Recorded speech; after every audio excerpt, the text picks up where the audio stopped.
Próxima paragem, Rádio Pistáquio.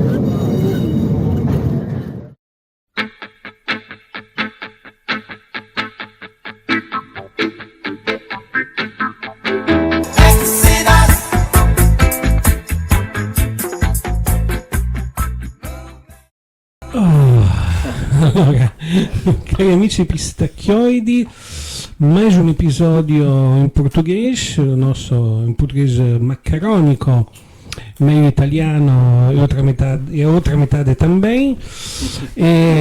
Estamos aqui mais uma vez com um artista, um músico que não é só um músico, mas é um criador de blocos, de movimentos, de eventos, e vem diretamente do Rio de Janeiro.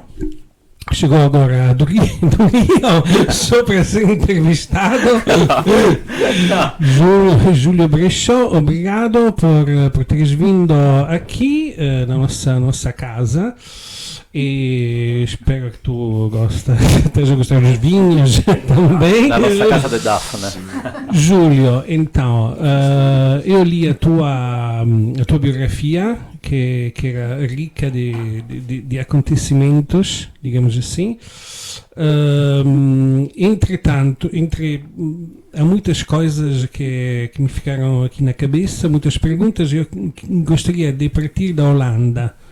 E este binômio entre Brasil e a Holanda, que parece quase um clássico do futebol mundial, não? Brasil-Holanda. Tu, por que foste na Holanda e como é que correu esta experiência na Holanda? Primeiramente, obrigado pelo convite de estar aqui. Para mim é sempre um prazer poder estar partilhando um pouco da minha história, um pouco dos meus conhecimentos. E essa minha passagem para a Holanda se deu primeiramente através de uma namorada que eu tinha, uma namorada holandesa que me levou para lá.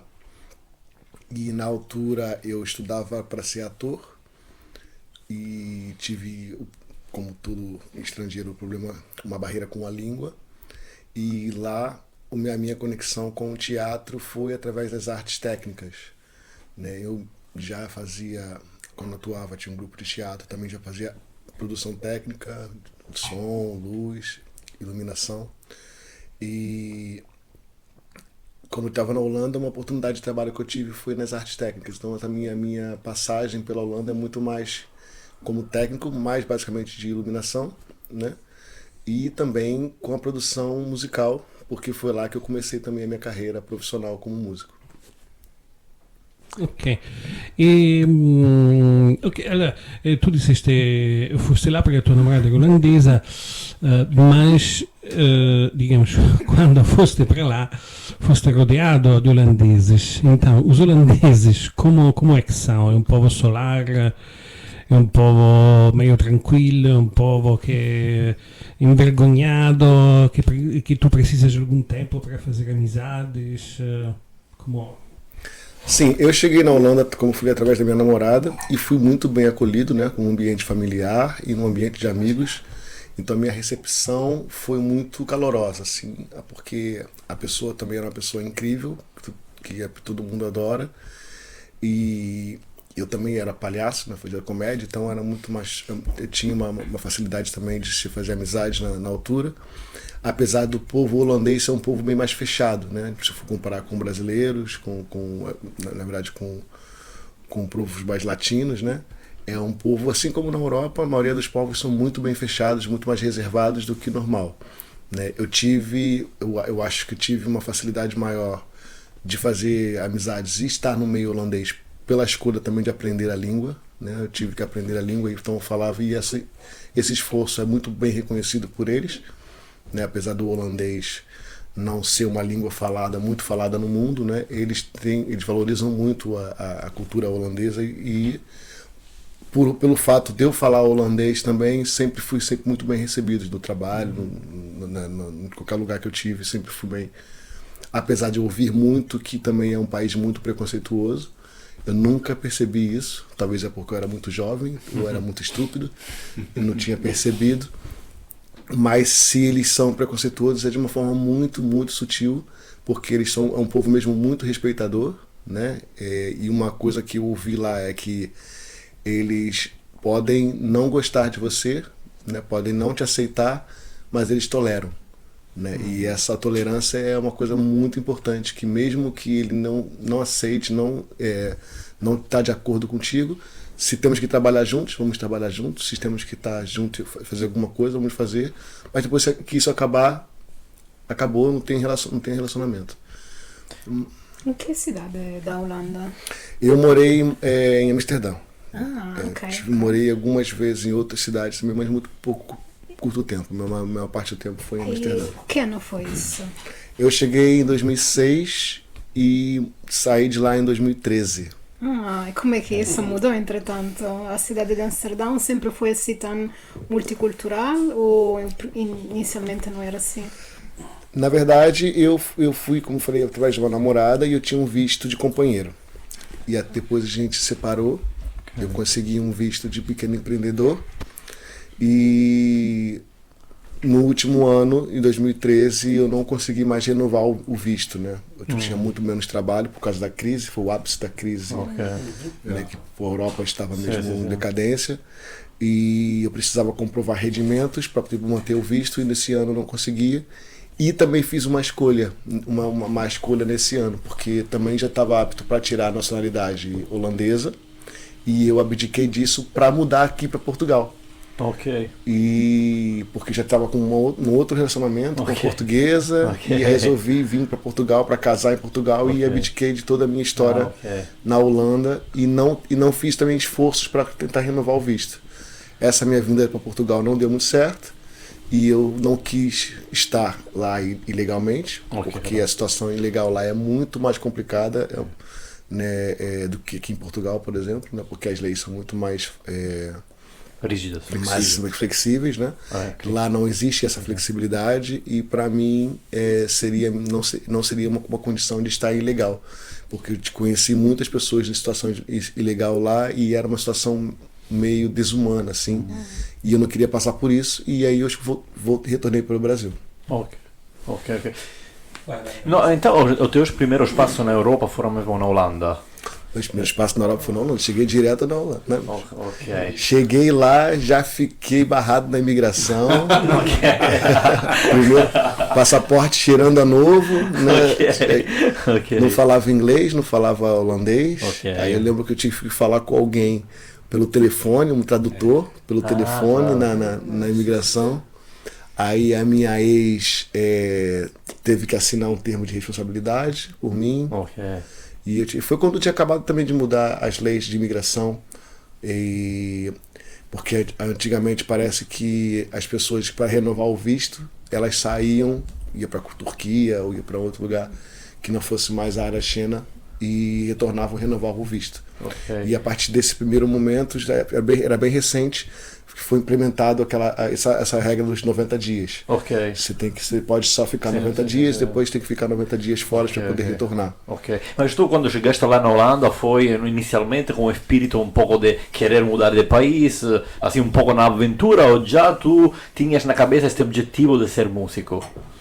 Não, assim, eu fui pra Holanda para encontrar minha namorada, né? Principalmente era... A gente esteve junto no Brasil, né? E começamos a namorar lá, ela teve que retornar. E aí ela falou assim, não posso viver sem você. Eu falei assim, então não vou deixar você morrer. E aí eu vou... E aí vinha primeiramente para fazer essa visita e depois decidi ficar. A minha história com a música, ela já começa antes, até mesmo antes do teatro, com amigos, né? Que eu já tinha, que eram músicos que me ensinaram a tocar, tocávamos juntos. Mas até então era um hobby, nunca foi nada profissional. Né? E na Holanda, nessa permanência lá, encontrei com outros amigos lá, montamos uma banda e começamos a fazer música. E na altura era o forró. Né, que até então também estava descobrindo esse mundo do forró, redescobrindo, na verdade, né, porque apesar de eu ser brasileiro, ser do Rio, eu na altura não era muito frequentador de forró quando estava lá, na minha adolescência, no ápice da renovação do forró com o forró pé de serra. Mas cheguei aí em muitos forrós, conheci muita gente do forró e fui dar mais atenção, na verdade não só ao forró, mas a música brasileira em si na Holanda. Na né? Holanda. Quando eu comecei a sentir falta da música, aí comecei a pesquisar mais, a me interessar mais e dedicar um pouco mais também a aprender outras coisas, outros gêneros. Porque até então eu era roqueiro, era do rock and roll. Ok. Então, Posso desculpa, perguntar? pode sim, claro. Porque dizeste forró. Eu, sobre música, algumas vezes tenho uma ignorância enorme. Especialmente quando são músicas que chegam fora da Europa. Podes explicar exatamente o que é o forró para alguém que não conhece e nunca ouviu? Ah, claro. O forró, ele é um gênero musical que é oriundo do Nordeste do Brasil, né? E não é só, na verdade, o forró é uma festa, né? Que tem que compõe vários elementos, como a música, a dança, a culinária, o artesanato, a poesia. E eu fazia mais parte da música, né? E o forró ele é muito mais conhecido, né, no modelo implementado por Luiz Gonzaga, que é um dos grandes nomes do forró. A pessoa, na verdade, Luiz Gonzaga é a pessoa que trouxe, que fez com que o forró fosse reconhecido no Brasil e no mundo, né? Mais especificamente um baião, que é um dos ritmos que compõem o universo do forró. E desculpa. Luiz Gonzaga ele implementou um modelo de se fazer forró que era um trio de forró, que era o acordeon, que é um dos atualmente, né, com o Luiz Gonzaga também, um dos instrumentos mais característicos do forró, e o triângulo, né, que é um ferro que elas vão batendo, e o zabumba, que é um tambor que tem que tirar agudo e grave, né?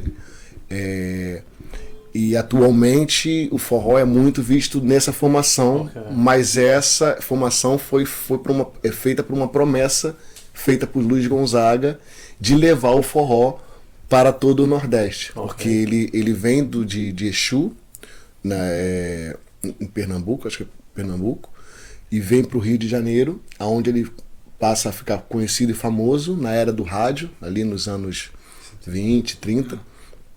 E ele começa a ficar famoso nessa época, tocando as músicas que eram pedidas para a época, até ele começar a tocar a música da sua região, que era o baião, o shot. E ele fica muito famoso com isso. E ele promete levar isso para todo o Brasil. Ele foi o primeiro artista brasileiro a fazer uma turnê no Brasil inteiro.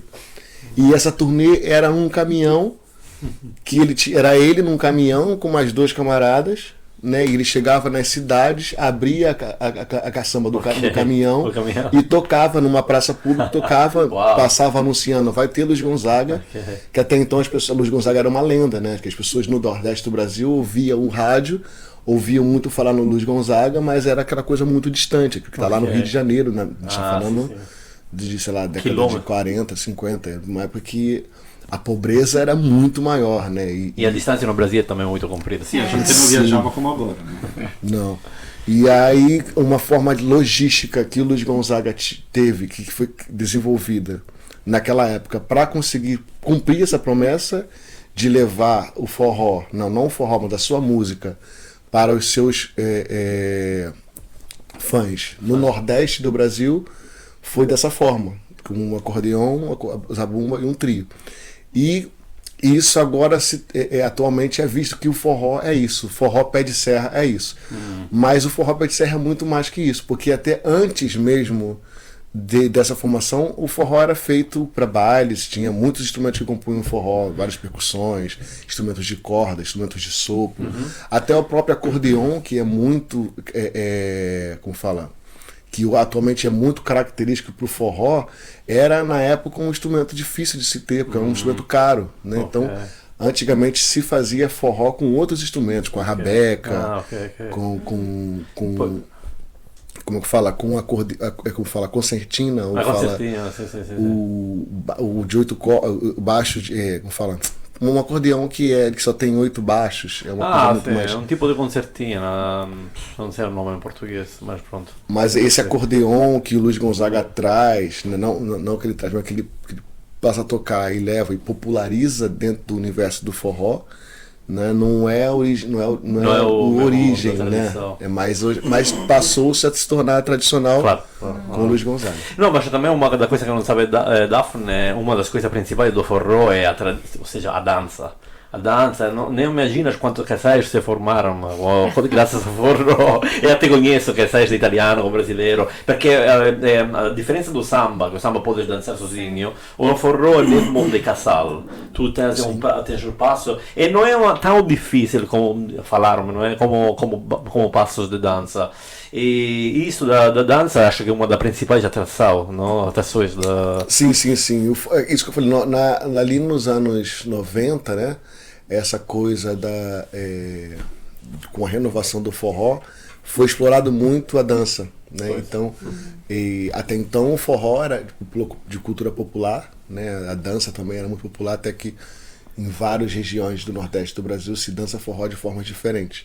Mas ali nos anos 90, as escolas de danças viram ali um negócio naquela dança e passaram a conceituar e a compilar melhor essa dança de par. Né? E atualmente a dança de forró que a gente presencia hoje está muito misturado com a gafieira, com a salsa, com várias outras danças que foram. Mas na verdade o forró é muito mais simples. A dança do forró é muito mais simples do que das figuras implementadas hoje em dia nas escolas de dança. Né? No Brasil, ainda em muitos lugares do Brasil, não existe escola. Né? A cultura popular no Brasil, né, talvez seja até um defeito, né, vamos dizer assim, um problema social e político, né, que ainda não há muito investimento para a cultura popular. A cultura popular ela acontece nas vivências, né, é passada de geração para geração de uma forma oral, de uma forma de vivência, mas há muito poucas escolas, né, para preservar e para poder ensinar e passar para frente, né, essa cultura. Muitas das coisas que existem de forma independente, né? São grupos que têm o seu terreiro, só tem o seu trabalho, tem a sua vida, mas tem aquela cultura, né, que é passada dos antepassados, e alguns conseguem abrir um espaço para ensinar as crianças, para poder fazer festas uma vez por ano, algumas festas para poder manter a tradição, né? Mas há muito, porque a cultura brasileira, né, como você falou assim, sou um pouco ignorante com essa coisa de música. Eu também, porque só de cultura brasileira, de música brasileira, é um universo tão grande que eu não tenho conhecimento de tudo. Eu nasci na geração errada, porque em Itália não estava a chegar assim tanto como está a chegar agora sobre o Brasil. Aqui em Portugal, sim, claramente. Mas da minha geração, infelizmente, não. E essa é uma coisa que sinto muito falta, não saber mais sobre as coisas características do Brasil, porque o Brasil é imenso, gigante, tem muita variedade. Hoje em dia, com a internet, né, o acesso é muito maior, né, tá muito mais fácil, assim, qualquer pessoa pode pegar um telefone, registrar, ou fazer uma live, falar, e essa coisa fica ali registrada e as pessoas podem ter acesso com isso. Mas antigamente era muito mais difícil, né? E a gente está falando também de um país que foi colonizado, né, por europeus, em que sempre tentou colocar a cultura europeia à frente, né? E também foi colonizado por africanos, né, que a gente não pode deixar de falar, apesar de não terem sido, como fala, eles não terem sido... Tão brutais. Não terem sido... Não coadjuvante, mas não terem sido à frente, né? De frente a classe dominante, né? Os dominadores, mas de uma certa forma, na verdade, o Brasil, né? A cultura brasileira hoje que mais é uma das culturas mais bonitas no mundo hoje, graças aos africanos. Essa é a verdade, né? Porque tudo que a gente está falando, o samba, o forró e vários outros ritmos nasceram da influência dos africanos, né? Algumas coisas uma mistura com a cultura europeia, outras com a mistura da cultura indígena, dos nativos que já estavam lá antes da colonização, né? Então essa mistura, né, que aconteceu no Brasil foi um fator determinante para essa cultura ser produzida lá. Né? Então tudo que você vê que é do Brasil, que até porque eu estou falando, ainda há muita coisa que é muito de povoado, de lugares muito específicos, que ainda não foi comercializado, por isso ainda está lá, que a gente não conhece. Mas o da cultura brasileira que é mais popular e é mais conhecido atualmente é feito de mistura, do africano, do europeu, do árabe, do muçulmano. Tipo, há sempre elemento africano. Elementos vindos de vários lugares diferentes, que houve uma transformação ali no Brasil feita pelos negros.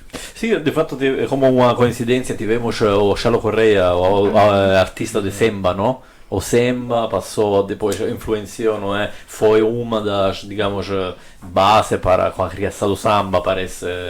Também como o blues nos Estados Unidos, que depois desenvolveu em rock and roll. Exatamente. Ma io una cosa che non percebi è tipo se houve in ambito social uma pausa com o forró, perché tu falaste nos anos 90 houve todo um processo de como posso dizer, de investigação sobre outros aspectos do forró. E portanto, antes, nos anos 80 ou 70, o forró tinha sido esquecido. O que é que aconteceu? Digamos assim, esta é uma segunda, uma terceira onda do forró? Está a evoluir em outras coisas, no teu ponto de vista? Exatamente. Houve um período, né, que até Luiz Gonzaga também ficou um bocado fora de cena, né? Porque, como é normal, vem surgindo coisas novas e alguns artistas vão acabando ficando de lado para outras coisas novas. Mas o que houve, na verdade, no Brasil também foi uma influência muito grande dos Estados Unidos. A música americana, ali nos anos 60, chegou com tudo, com rock and roll, com várias coisas. E a única coisa que manteve viva ainda a cultura brasileira foi a bossa nova. Né? Até o próprio samba também estava um pouco mais... já nos anos 80 houve uma revolução do samba, mas o forró já estava mesmo já meio que esquecido, né? Não esquecido, porque sempre houve ali, mas comercialmente, né, não estava sendo muito explorado.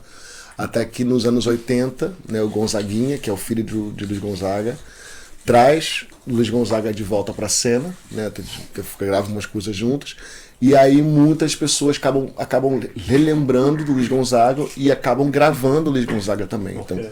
Então, Gilberto Gil, Caetano Veloso, vários grandes artistas da época acabam voltam a reverenciar Luiz Gonzaga como um grande artista, talvez até o maior artista brasileiro que houve até o dia de hoje, assim. E nos anos 90, né, nas universidades de São Paulo, Rio de Janeiro e Minas, começa esse movimento do forró, né, que é resgatando esses grupos de forró, né, que surgiram ali nos anos 60, 70, com essa influência, com esse modelo feito por Luiz Gonzaga, do trio, que era uma coisa mais prática também de se fazer, né, tipo, com um acordeão, uma zabumba e um triângulo, você fazia um forró em qualquer lugar, né, não precisava nem de microfonar, de nada, né, enfim. E houve esse bug do forró de novo, que é o chamado forró universitário. E aí surgem novas bandas que trazem também uma musicalidade diferente, né, atual também, com novos recursos de gravação, com novas influências também do samba e da própria cidade, né, porque até então o forró era uma coisa muito mais rural, muito mais de interior. E esse forró universitário traz uma roupagem nova, uma linguagem nova e explora muito mais também a coisa da dança, que é o que faz com que o forró também ganhe uma proporção muito grande, até mesmo aqui na Europa, porque o forró atualmente é muito forte aqui na Europa, né, até antes do samba. Agora a gente está vivendo uma era em que o samba, vamos dizer assim, está na moda, né, está muito mais popular aqui na Europa. Não que nunca foi, porque a primeira referência de música brasileira para o estrangeiro foi o samba, foi através do samba, né? Mas de se fazer samba, né, da cultura, de ter eventos, de ter a música do samba atualmente está muito forte, mas antes disso era o forró. Mas não muito através da música, mas sim através da dança, enquanto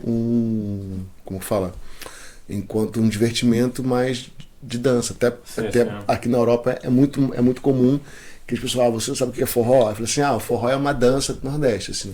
Não, peraí, o forró ele é um gênero que abrange várias coisas, né? E principalmente a música. Então, conta-nos sobre este festival de forró na Holanda. Como tiveste esta ideia? Como surgiu? Então, eu nesse tempo que eu tive lá, que eu comecei a gostar mais de forró, a estudar e tal, comecei a perceber também esse movimento de festivais que estava acontecendo na Europa na altura. E eu fazia um evento, eu tinha um evento semanal, todas as quintas-feiras eu fazia um forró, que era o Forró For All, inspirado numa das que diz ser a origem do forró no Brasil, que eram festas que eram feitas numa época que os ingleses estavam construindo as estradas de ferro, e aí faziam-se algumas festas que eram para todos, né, que eram umas jam sessions onde eles convidavam vários artistas e faziam uma festa que era forró for all. Okay. Aí é uma dos que dizem, e também e inspirado nessas festas, né, que isso é verídico, aconteciam mesmo essas festas. Foi que eu fiz um evento que era o Forró For All, que era também uma jam session. Inicialmente era uma jam session onde o ritmo que era prioritário era o forró, e a gente misturava um pouco com jazz e tal, porque vinha muitos músicos do Conservatório de Amsterdã, que é até um conservatório famoso no mundo por causa do jazz, e semanalmente a gente fazia esse evento, até que teve uma semana que não deu ninguém. Chegou lá, tinha 2 pessoas na pista, porque estava todo mundo no festival na Alemanha. Aí eu falei, quer saber? Também vou fazer um festival. E aí comecei a desenrolar isso, e aí fiz parcerias, né, com os professores de dança que estavam lá, com os comércios locais. Na verdade era basicamente uma professora de dança, que era a Juliana Braga, e comecei a filmar um documentário sobre o forró na Europa, então passei a viajar em todas as cidades que eu via que tinha forró para registrar e fazer essa parceria. Olha, também estou fazendo um festival lá, seria interessante contar com sua presença, com seus alunos e tal. E a gente começou a fazer essa conexão, né? Comecei também a fazer essa conexão entre os organizadores de forró, porque até então as pessoas eram muito isoladas, né? Os grupos estavam isolados. Em Paris era um grupo, na Alemanha era outro e tal, então eu ia nos lugares e falava, sabia que tem um pessoal fazendo forró lá? Você quer aqui tal contato, tal. E aí começou também a trazer os artistas do forró do Brasil para cá, né? Os artistas do circuito alternativo, vamos dizer assim, né? Porque grandes artistas do forró, como o Seu Valença, Geraldo Azevedo, já vinham para a Europa, com certeza, porque eles não são famosos pelo cena do forró, eles são famosos pela cena da música brasileira, né? Mas começaram a vir bandas específicas, como Bicho de Pé, Trio Dona Zefa, Forró Sacana, enfim, essas bandas que eram as bandas que foram criadas ali nos anos 90, né, que repopularizou o forró, mas até então era sempre num circuito muito alternativo, né? E com essa articulação entre esses grupos, né, eles conseguiram articular de trazer, então começaram a organizar os festivais em datas que não se batiam, em datas propícias, que dava para os artistas virem e fazer uma turnê desse período, que era majoritariamente no período do verão, né? E uma dessas pessoas era a própria Kelly, a Kelly que organizava o festival Pé na Terra, ainda organiza, né? O festival vai mudar de local, mas ainda não deixou, que é a Kelly Tonaco, que é uma das grandes produtoras que a gente tem aqui em Portugal também, que é uma das pessoas que fazia essa articulação também, de estar trazendo os artistas do Brasil, né? E não só para Portugal, mas também articulando para que esses artistas circulassem também em outros lugares na Europa, né? Alguns conseguiam as leis de incentivo, porque no Brasil tem umas leis de incentivo da cultura brasileira, né, para a promoção da cultura brasileira no exterior.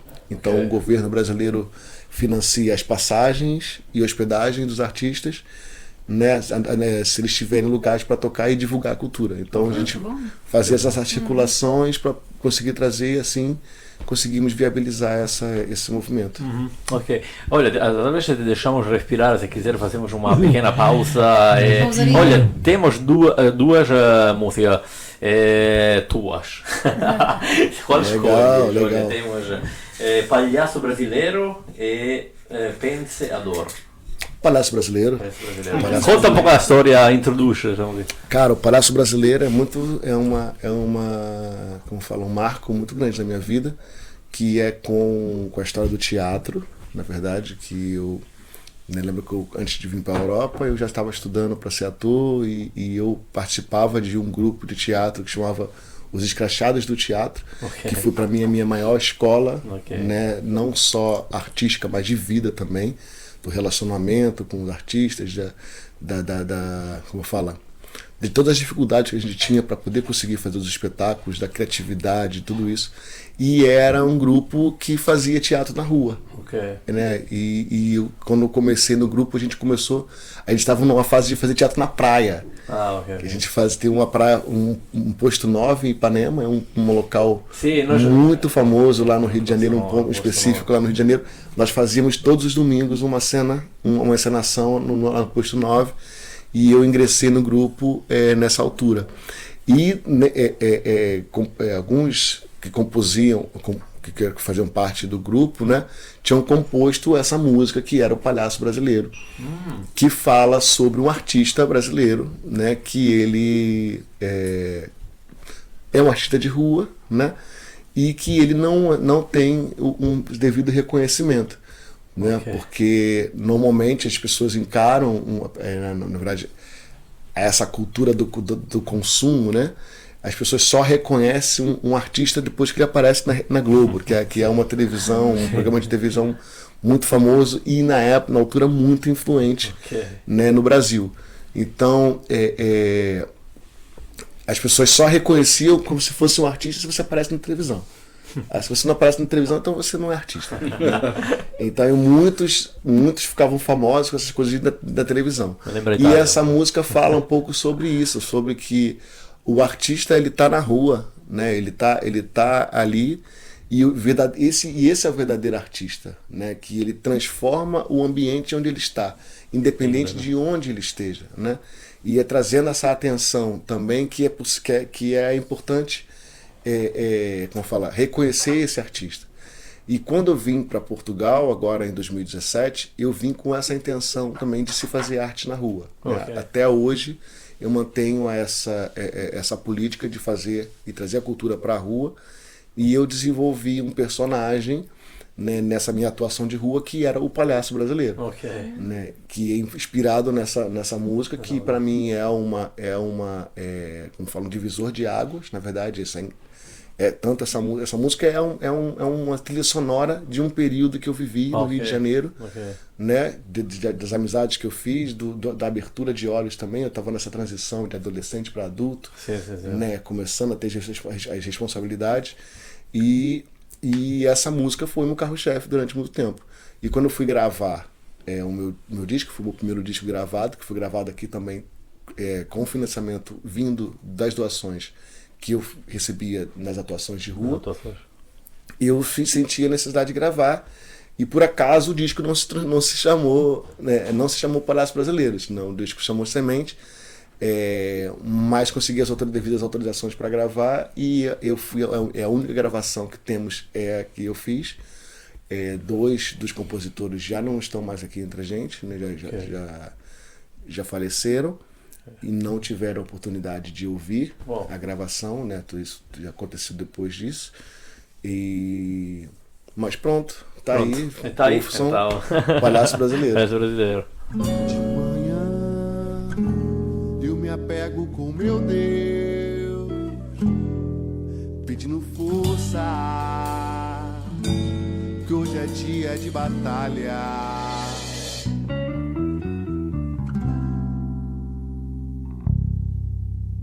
O artista tá na rua, tá ganhando.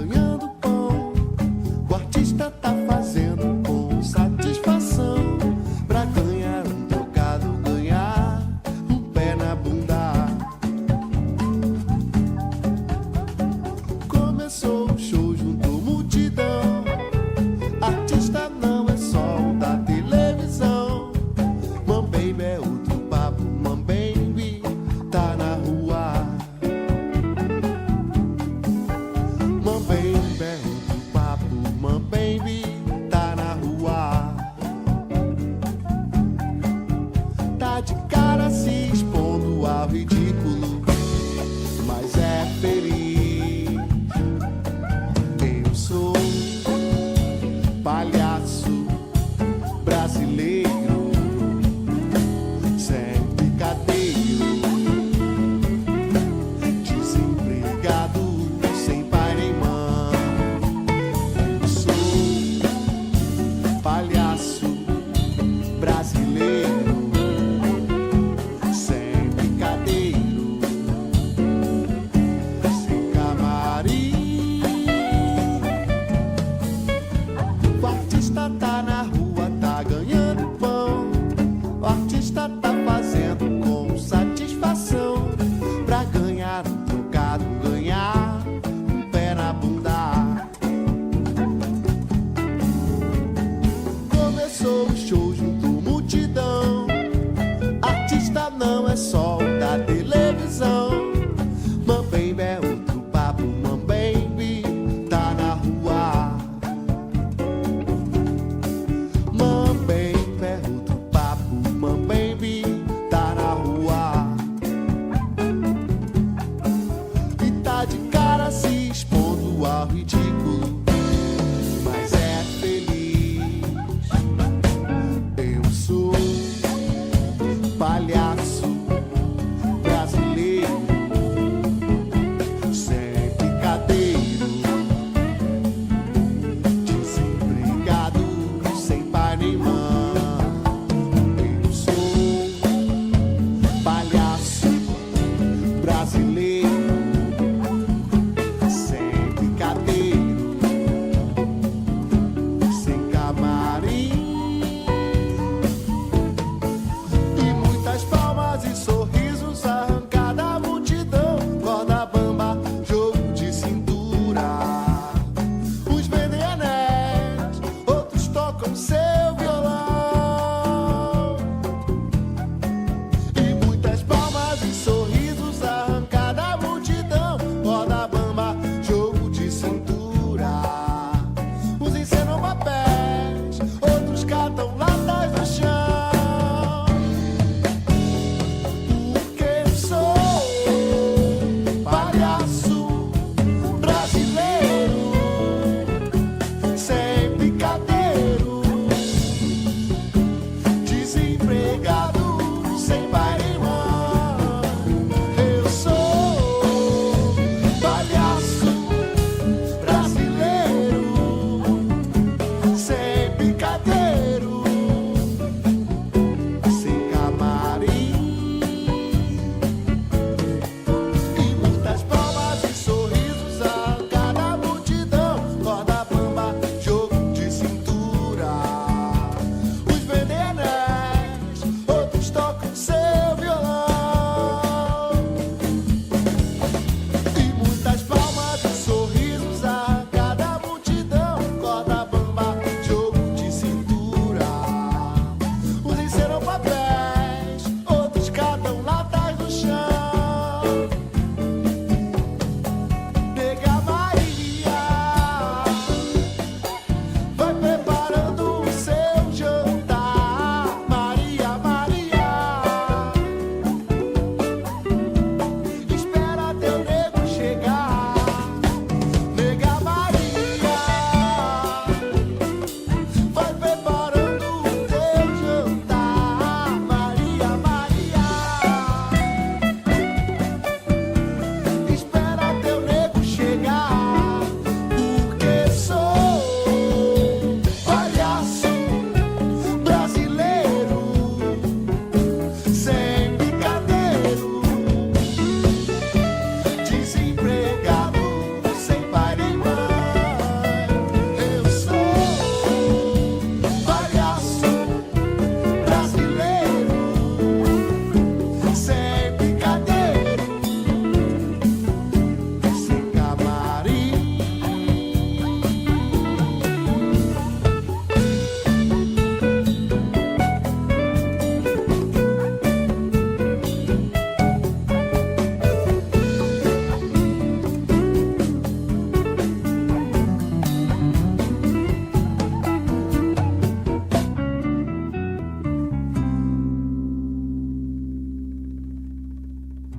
De manhã eu me apego com meu Deus, pedindo força,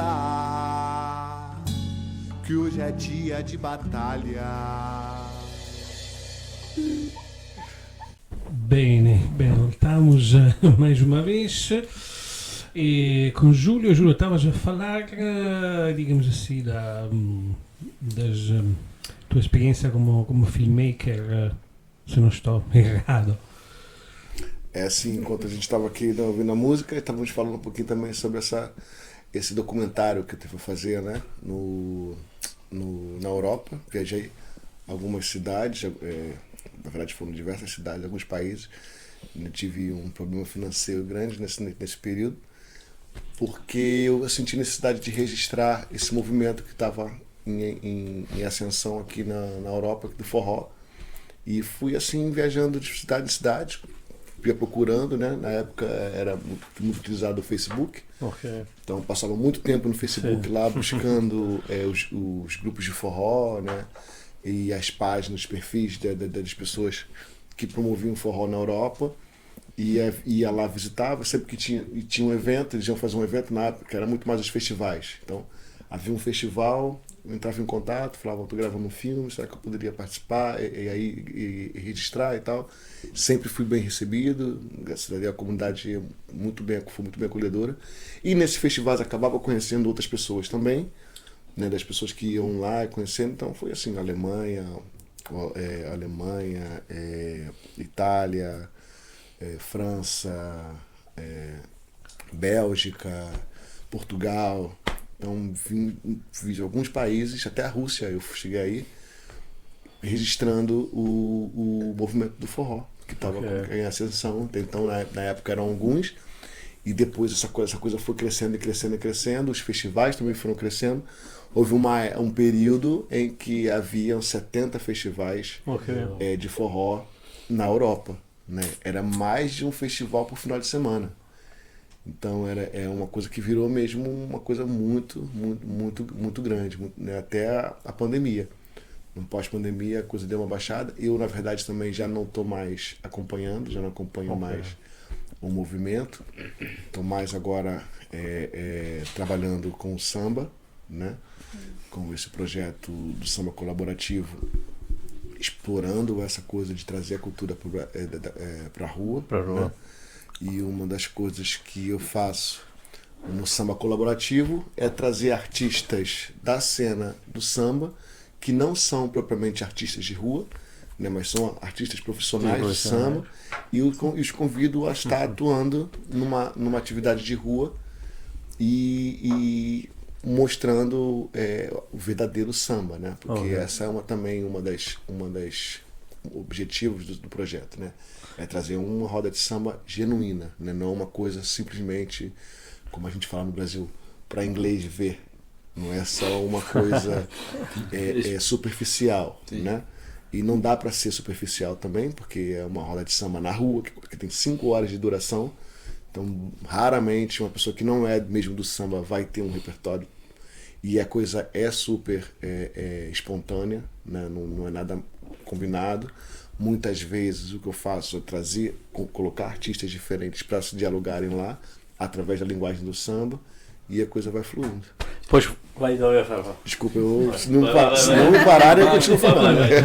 Temos que interromper. Ainda existe o apoio do governo brasileiro para trazer os artistas aqui, como foi antigamente na Holanda? Ou sim, isso aí. Mudou alguma coisa? Claro, ainda existem esses como fala, incentivos, vamos dizer assim, graças a Deus, porque a gente passou por um governo, agora, há um tempo atrás, que tinha, como fala, ele tinha caído, né? Uma das leis de incentivo à cultura brasileira, que era uma das maiores que tinha até então, era o que a gente chamava da Lei Rouanet, que não era nada demais, era simplesmente você aprovava o seu projeto na Lei Rouanet e o governo te dava um aval de que sim, esse projeto ele está escrito legal. E aí, com essa aprovação, você tinha o direito de captar recursos das empresas privadas, e as empresas descontavam dos seus impostos, o que eles investiam em cultura descontavam dos impostos. Assim funcionava a Lei Rouanet. E, em paralelo, há ainda, né, várias leis de incentivo, e uma dessas leis é a lei de incentivo à cultura no exterior. Então, são editais que eles abrem e as pessoas colocam o seu projeto lá. Não lembro realmente se tinha a obrigatoriedade de já ter o seu projeto aprovado pela Lei Rouanet ou não, ou simplesmente encaminhava o projeto, mas basicamente o que o artista precisava era de uma carta convite do exterior, os convidando a participar num evento, num festival, alguma coisa, e eles apresentavam esse convite, essa carta convite, junto com o seu projeto, o seu plano de fazer isso acontecer, com os orçamentos, claro, e eles analisavam e como fala, selecionavam os que fossem abranger, mas também não era muito, e também só pagava a passagem, né? Aí a gente ia passar a hospedagem, a alimentação, a gente se organizava para bancar, porque na verdade, a princípio, o objetivo maior dos artistas era realmente vir aqui trazer e tocar na Europa, né? Não era fazer disso falando disso de vir na Europa, tu disseste da Holanda, depois mudaste para Portugal, não é? Mas eu acho que são dois estados bastante diferentes, seja em termos econômicos, de salário, de cultura. Talvez para mim, pessoalmente, é uma coisa em comum, não sei, a nível, tu falaste antes, tolerância com os holandeses. Não achas que em Portugal há uma tolerância, ou talvez para um brasileiro, estás a sentir às vezes um pouco uma forma, posso dizer, talvez a palavra forte é racismo, ou sentiste alguma vez isto? Ou como tu te sentes em relação aos portugueses aqui? Não, o racismo em Portugal ele é evidente, não tem como não dar. Ele é muito explícito, né? Porque é aquilo, talvez, pode ser que o holandês ele seja um pouco falso, assim, né? Porque ele não demonstra, né? É um racismo que está estrutural, mas tipo assim, você não consegue nem perceber. Eles são muito bem feito, assim, Camuflado. ou isso, camuflado, são. Mas eles também são muito mais elitizados, né? Então eles estão muito mais evoluídos tecnologicamente, culturalmente, digamos assim, do que Portugal, né? Portugal, desculpa lá, mas há muitas pessoas ainda muito ignorantes. Sim. Há muitos ignorantes. E aí essa ignorância, não fala de burrice, pessoas que não têm conhecimento, mas ignorantes de forma mesmo agressiva de ser, a pessoa, e também muito mais sincera e transparente. Sim, né? Direta, né? Eles são transparentes, isso a gente não pode negar. Tipo, se eu não gosto de você, eu falo na tua cara, eu não gosto de você. Sacou? Também fala pros outros, ó, eu não gosto dele. Mas, E isso aqui é muito claro, sabe? Eu, por exemplo, nesse momento faço esse evento na rua, que se tornou um evento porque para mim ainda é uma atuação de rua, né? Para mim não mudou, agora só envolve muito mais pessoas, né? E a gente passa a publicar, porque dentro as atuações de rua que eu fazia não tinha publicação, era só chegar no lugar e fazer, e é como normalmente uma atuação de rua. Né? Atualmente a gente não tem um devido licenciamento para aquilo acontecer, e eu acho que é por causa do preconceito. É porque eles realmente não querem aquela concentração de brasileiros naquele lugar. E talvez também que a cultura brasileira está sendo feita de uma forma com tanta excelência que causa um pouco de ciúme. Né? Neles. Também acho que a quantidade mesmo das pessoas, ou seja, o tamanho da comunidade brasileira em Portugal cresceu tanto que eles sentem-se alguns dos portugueses sentem-se um bocado ameaçados por causa mesmo da quantidade de pessoas que estão a chegar aqui. A quantidade maior de estrangeiro, obviamente ligado à cultura, à língua, e se calhar, não sei, veem isto como uma ameaça, sei lá, sim, um retorno. Mas isso talvez uma desculpa. Colonizar, agora estão mas isso se dá, na verdade, contra isso, porque Portugal tem a necessidade muito grande desses imigrantes. Não só imigrantes brasileiros, mas imigrantes sim, porque há uma prática muito má de salários ruins aqui em Portugal, de exploração, em que os jovens de Portugal, né, estão indo embora. Vão para o estrangeiro, vão para o norte da Europa e buscar melhores salários. E Portugal acaba ficando com uma lacuna nos postos de trabalho e por isso essa imigração de brasileiros, e não só brasileiros, mas de outros lugares também, está muito grande porque se facilitou muito a imigração por necessidade.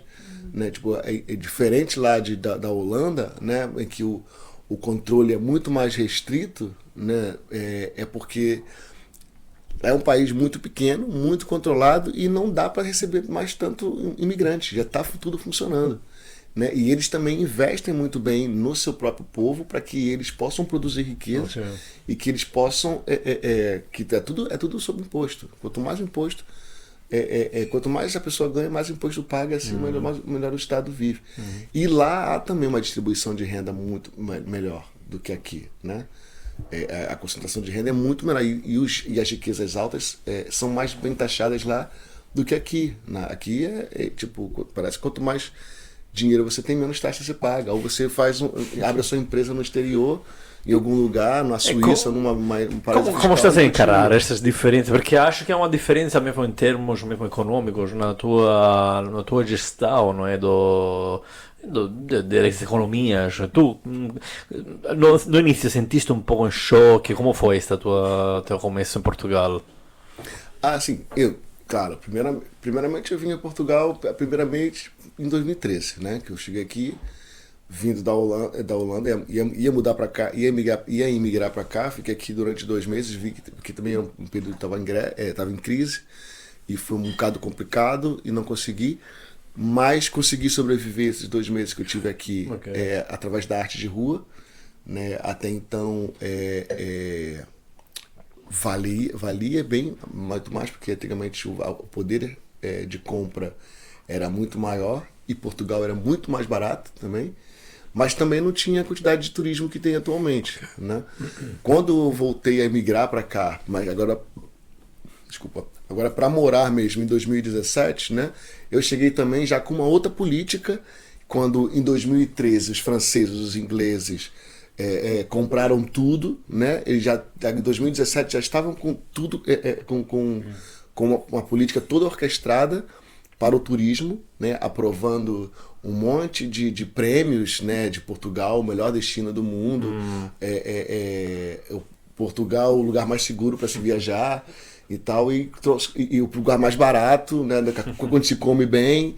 Então acabou que toda a Europa acabou olhando para Portugal, vou para Portugal, e virou moda, ainda está na moda de viajar para Portugal. E então eu fui agraciado também com esse turismo que já passou a não ter mais um período, né? Ele acaba acontecendo durante um ano todo.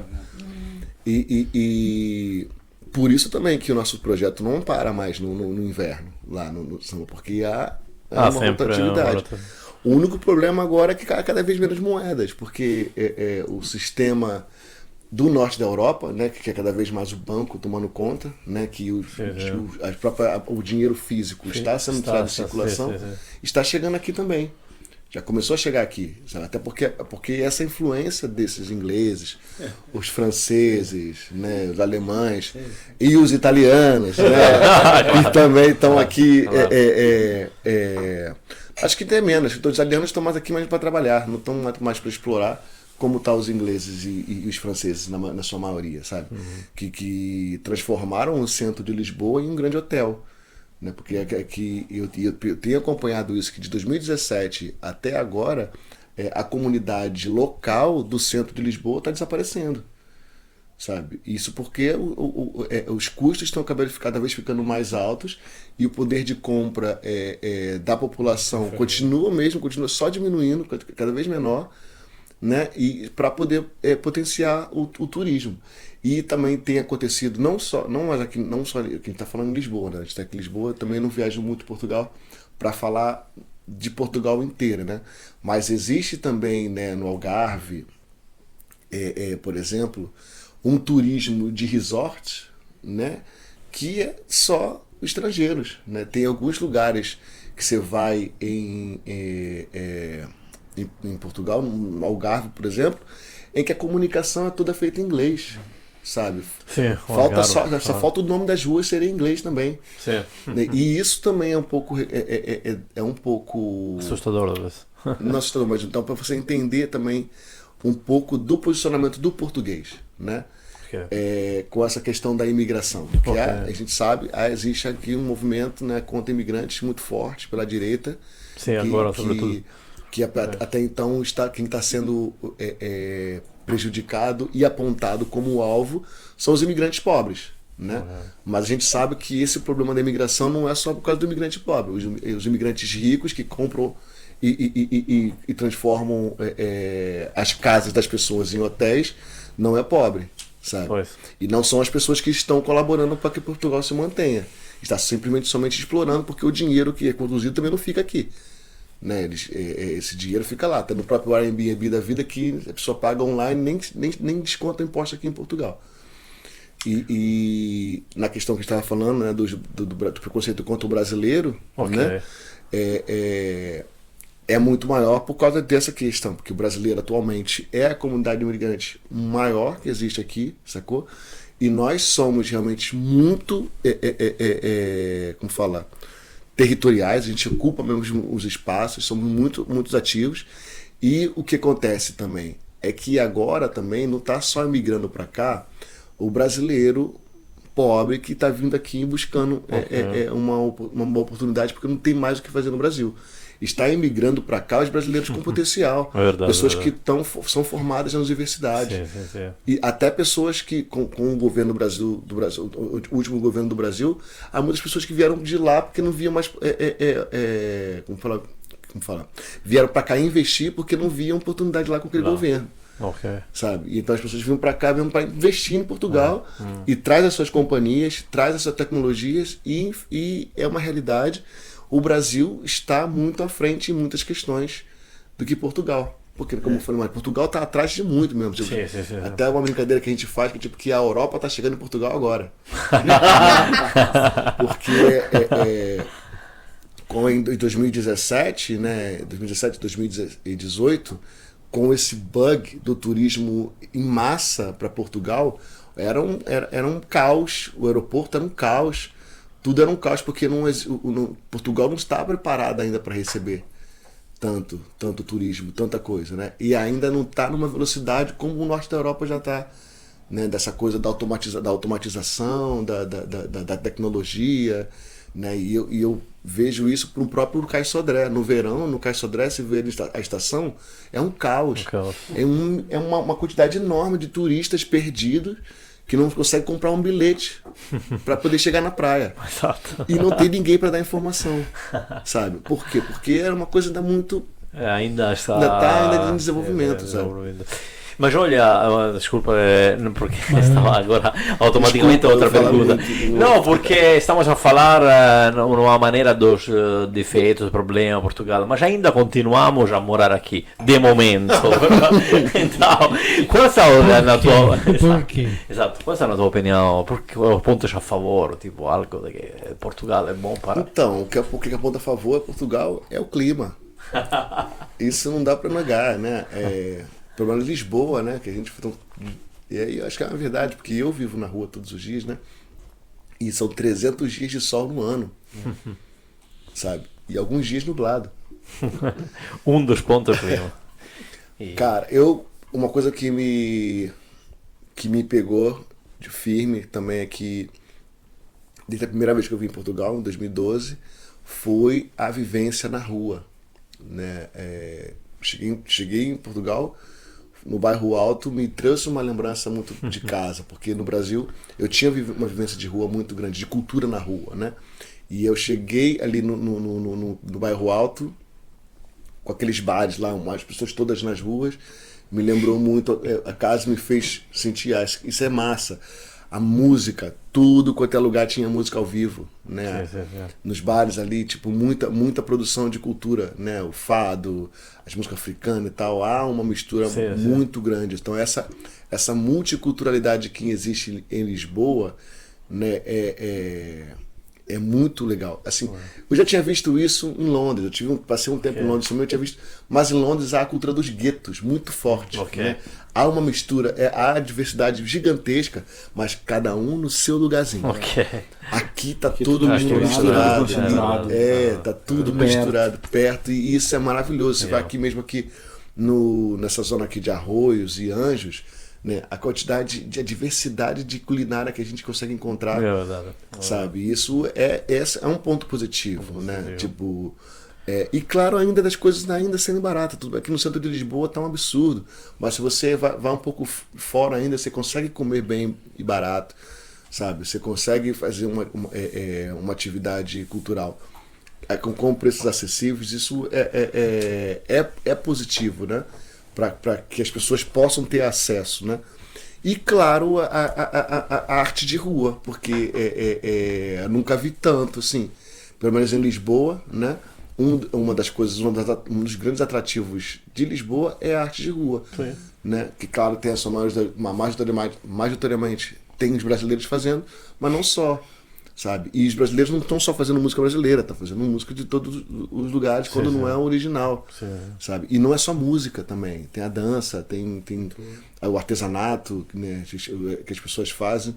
Então essa cultura, né, na rua, mesmo que Portugal ainda não queira promover isso, porque eu estou nesse processo, desse reconhecimento, né? Tipo, quando veio a pandemia, né, e tudo fechou, começou-se a falar sobre apoio à cultura, né?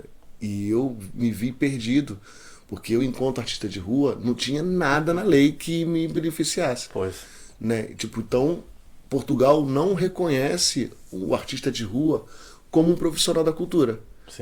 Sabe? Então, uma das coisas que eu tenho como objetivo é tentar mudar isso, né? É fazer com que o artista de rua seja assim reconhecido como profissional da cultura, né? Que é verdade, cara. Na verdade, a arte de rua é a primeira manifestação de rua que existe. Antes de construírem os teatros, antes de construírem as salas de espetáculos, a arte era feita na rua. É muito boa ideia, porque como o tempo o permite, né? Como é 300 dias de sol por ano, obviamente é uma coisa que naturalmente o artista sai na rua mesmo, também por isso, por causa do tempo, né? Por isso acho uma ótima ideia isso, né? E como falei, tipo, falando do meu ponto de vista também, tipo assim, a minha ida para a rua não foi um último refúgio, né? Foi uma opção mesmo. Eu, na verdade, já tinha feito essa opção antes de vir para cá. E também porque dessa cultura de baixa remuneração que existe, que na cultura ela existe ainda com muito mais, né, muito mais firmeza, né, porque os salários pagos, né, eu já trabalhei na Europa, na Holanda, né, por exemplo, já trabalhei lá na Holanda, os salários pagos para um técnico, para um artista lá, não tem comparação com o que é pago aqui, é mesmo miséria. É verdade. Até os investimentos da cultura é muito pouco, sabe, para se fazer.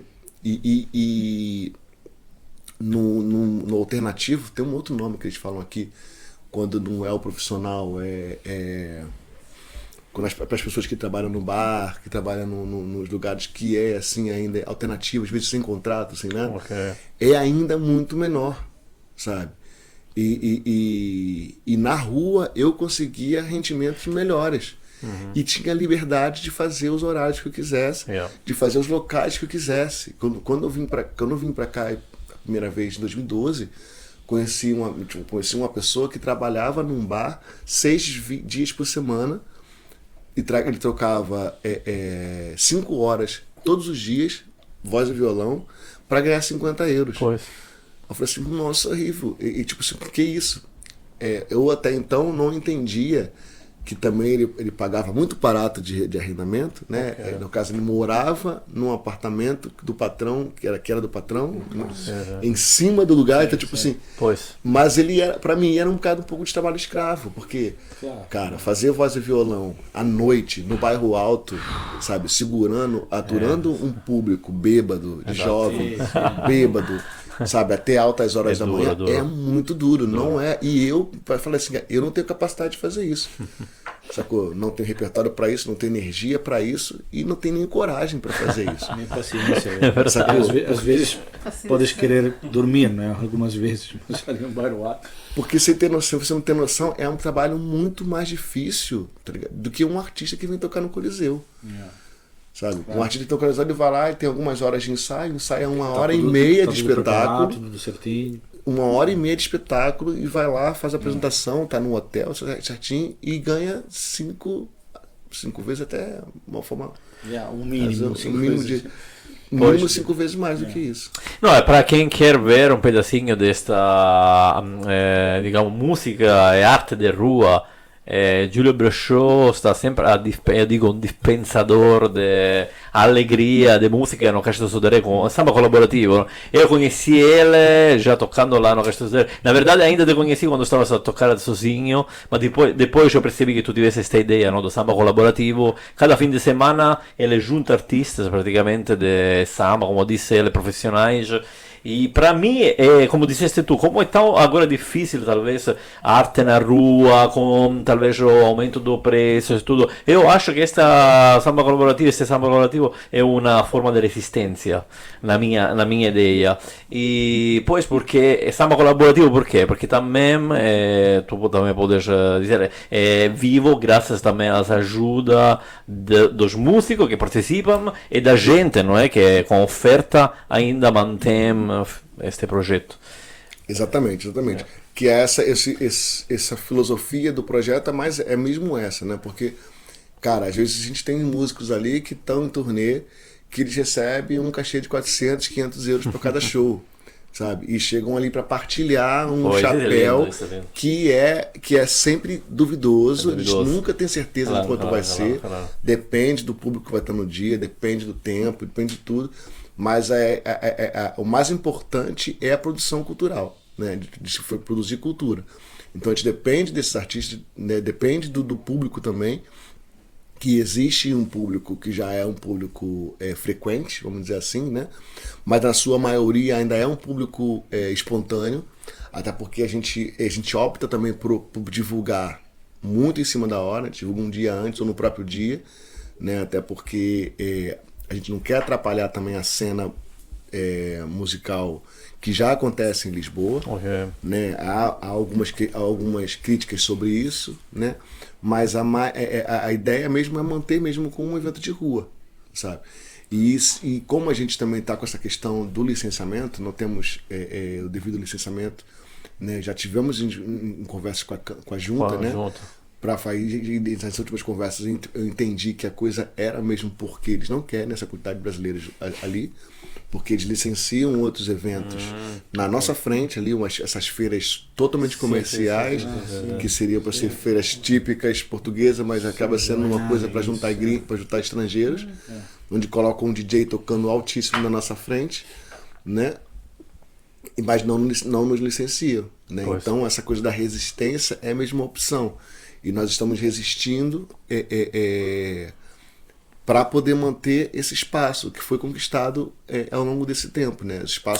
Porque atualmente aquele espaço do Caixa Sodré já é reconhecido como um espaço de cultura brasileira. Sim. Os brasileiros que estão chegando em Portugal, que chegam ali, se reencontram ali, fazem amizades, encontram pessoas onde eles vão conseguir trabalho, onde vão conseguir um lugar para morar, torna-se mesmo um ponto de encontro, sabe? E o que está faltando agora é a colaboração da Junta e da Câmara. Né? Porque minimamente, né, deveria haver incentivos para isso. A gente estava falando aqui que a comunidade brasileira em Portugal é muito grande, né? Mas não há incentivos para a comunidade brasileira. Uma pena. Porque poderia ter sido reconhecido também, porque há tanta gente que junta esse samba colaborativo que até podiam aproveitar uma maneira de entrar, não é? Porque deveria ser reconhecido. Não, eu nem falo só o próprio samba colaborativo, não. Eu falo mesmo para a comunidade em geral. A comunidade chega. Sabe? Porque assim como o governo brasileiro está lá financiando para mandar artistas do Brasil para cá, porque por uma coisa de regulamento deles, eles não podem financiar os artistas que vivem aqui. Eles só conseguem financiar os artistas que vivem lá. Então eles mandam artistas de lá para cá. Mas os artistas que estão aqui, sacou? Não tem financiamento de lado nenhum. E poucos conseguem os financiamentos dos programas de cultura portugueses, né? Que tem que fazer uma candidatura, onde você tem que escrever um projeto da forma que eles querem. Há também a questão do preconceito com a escrita brasileira Ok. e portuguesa. Então, se você não escreve um projeto ortográfico. com a escrita portuguesa, você já tem o seu projeto Ok. cancelado, sabe? Então, há todas essas questões que dificultam muito, como fala, a produção da cultura brasileira para a comunidade brasileira, e não só, porque eu sei que a comunidade que mais se beneficia desse projeto do samba colaborativo é a comunidade brasileira, mas não estou fazendo para a comunidade brasileira, estou fazendo para todo mundo. É tanto para os portugueses, a quantidade de portugueses que já chegaram lá, falaram que descobriram o samba ali, né? Os italianos, franceses, alemães, pessoas que vivem aqui ou que estão simplesmente de passagem, conseguem conhecer o samba dessa forma, muito bom, sabe? É uma maneira para fazer conhecer a cultura, não é? Para transmitir a cultura brasileira. E olha, estamos mesmo perto do. Estamos já no fim. E quase não foram precisas perguntas com um grande falador como o Júlio. Desculpa, eu falo. Para nós foi. Ainda bem que eu não bebi aquela garrafa. Exato. Não sei se tu tens uma pergunta final. Sim, a última pergunta é: nós fomos no Rio de Janeiro no Carnaval este ano. E aprendemos que ali há uma. Quando é o pôr do sol, há muita gente que vai para a praia do Arpoador Sim. a ver o pôr do sol ali em Ipanema. E tu encontraste aqui em Portugal o teu Arpoador? E qual é? Exatamente. Uma das atuações que eu fazia mesmo, e continuo, por causa que a temática do samba colaborativo é justamente com o pôr do sol. O pôr do sol que temos ali no Cais do Sodré, naquele ponto ali à beira do rio, no final da Ribeira das Naus até a estação ali, que no inverno é um dos mais bonitos de Lisboa, porque o sol se põe mesmo atrás da ponte, é mesmo bonito, apesar de ser frio, mas é mesmo bonito, sabe? E a temática do projeto do samba colaborativo é mesmo essa, de ser o final de tarde, porque é um evento familiar. Né? No verão fica um pouco mais difícil fazer só durante a tarde, porque é muito calor. Há mesmo períodos do verão que é impossível estar ali, né? É 5 horas da tarde e está um sol desesperador. Então a gente acaba alterando os horários para mais tarde e acaba acabando mais tarde, que também já não é tão legal, a meu ver, assim, porque depois de um certo horário o mood das pessoas mudam também. Então as pessoas ficam um pouco mais agitadas, o evento começa a ter uma outra característica, as pessoas começam a ficar muito alcoolizadas, né? E a responsabilidade aumenta. Né? Porque como a gente não pode pedir a ajuda da polícia, é impossível impedir que as pessoas tragam as garrafas de cerveja. Sabe? E isso torna-se realmente um perigo para as pessoas. Que as pessoas que estão agitadas e tal. Tem a questão da comunidade de rua que mora naquele lugar, que habitam ali, e agora pós-pandemia essa comunidade só aumenta, né?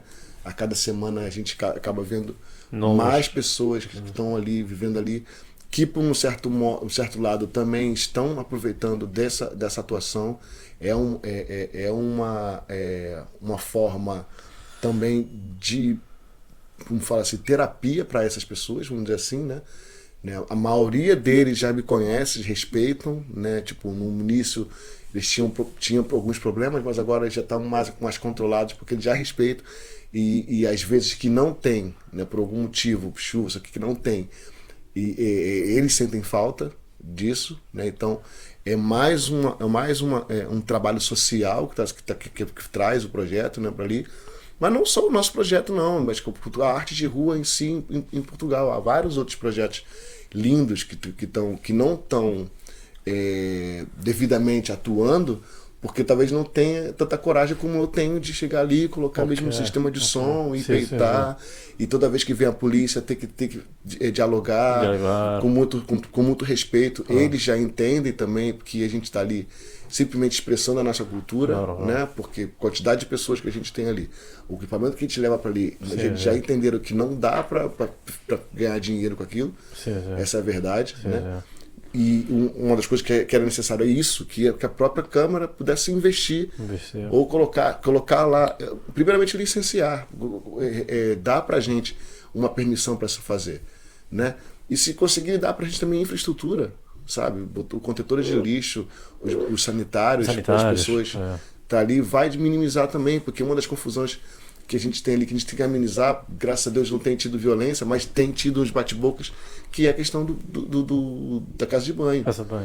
Né? Que só tem uma casa de banho do quiosque à frente, que acaba sendo uma fila gigantesca, as pessoas ficam desesperadas, né? Acabam ficando mais agitadas e tal, a gente fica amenizando, e essa questão do horário também é isso, porque quanto mais tarde fica, mais complicado fica, e também vai trazendo outras pessoas que estão vindo já para a noite, que já tem um outro mood, já não é mais um ambiente familiar, já é um ambiente mais sexual, já é uma coisa que já é uma outra coisa, que há outros eventos para isso, não é? Lá é quando começa a fechar o evento, não é? Pronto. Olha, estamos meio no fim. Tens aqui, se quiseres, uma guitarra. Não sei se queres tocar uma última, ou se não, podemos fazer uma pergunta. Eu acho que pode. Posso fazer pôr... a pergunta, é melhor. Não, era só uma curiosidade que eu tinha sobre Rio. Tipo, tu agora tens voltado no Rio, o que achas do Rio de Janeiro hoje em dia, a mudança em comparação quando tu estavas lá a viver? Cara, eu vim pra cá e não tenho ido muito ao Rio de Janeiro. Eu fui em 2021, a última vez, mas tive 4 dias resolvendo problemas com o banco. Tipo, quase que não vi muita coisa do Rio. Sou uma pessoa também que é difícil de manter contatos à distância. Tipo, fujo um pouco das redes sociais, as coisas. Então não tenho muito assim, tipo, essa visão do Rio de Janeiro, não sei muito dizer como está atualmente, porque eu preciso estar lá mesmo vivenciando para saber. Para vivenciar. Uma coisa é que as pessoas falam, outra coisa é o que você sente. E saudade? Saudade tem, claro. Né? Rio de Janeiro é o melhor lugar do mundo, né? E o pior também, é o pior. Depende do ponto de vista que você está. Depois desta, olha, obrigado. Esta foi máxima. Obrigado, Júlio. Obrigado. E até a próxima. Obrigado pelo convite e espero ter contribuído aqui também. Obrigado.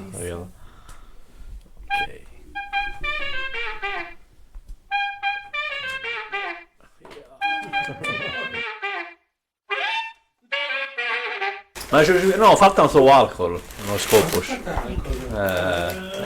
Estava a sentir algo. Mas este vinho é já queimado, exato. Separado da sede. Eu estou trabalhando num evento de vinhos. Quando? Que é o Matheus, agora. Agora? Com o Matheus. Ok. Conhece Matheus, o vinho Matheus. O Rosé. Famoso, o Rosé. Sim, Matheus. E lá também é vinho de borla. Ok, então. Já tu estás aquecido.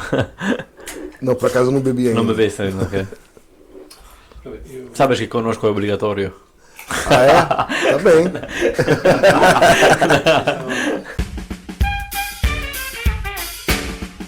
Faccio solo il brindisi sopra. Brava. Si vede che sia una pistacchia autentica. È verdade no Brasile? No, non è una pergunta. Eu já provei que algum brasileiro me deu cachaça no chá para quando estás constipado. Meter cachaça no chá. Eu nunca fiz. Pode ser. Pode ser. Dá um brinde. Cura tudo. Bom, dá um brinde.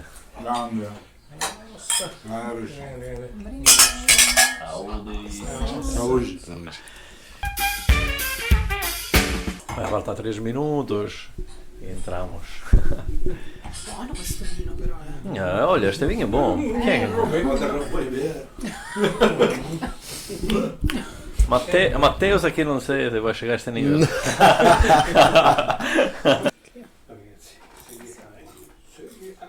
Serietà. Una serietà mai vista in questa radio.